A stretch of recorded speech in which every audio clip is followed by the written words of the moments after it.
آج کل ہم دیکھتے ہیں کہ کچھ لوگ اپنے کسی ملنے والے کی قبر پر جاتے ہیں اور اذان پڑھتے ہیں، تو قبر پر اذان دینے کا کیا مسئلہ ہے؟ شریعت میں اس کا ثبوت ملتا ہے یا نہیں ملتا؟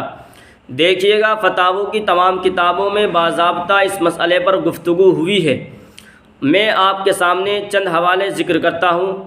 فتاوی دارالعلوم دیوبند میں جلد نمبر 5 صفحہ نمبر 282 پر، فتاوی رحیمیہ میں جلد نمبر 6 صفحہ نمبر 302 پر، فتاوی محمودیہ میں جلد نمبر 1 صفحہ نمبر 194 پر، احسن الفتاوی میں جلد نمبر 1 صفحہ نمبر 237 پر، فتاوی قاسمیہ میں جلد نمبر 5 صفحہ نمبر 421 پر یہ لکھا ہے۔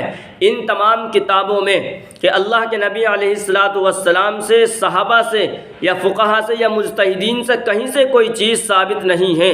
یہ بدعت ہے، اور یہ بدعت وہ ہے کہ جو آدمی کو ایک طرح سے گمراہی تک پہنچا دیتی ہے۔ لہذا مسلمان کو اس سے بچنا چاہیے۔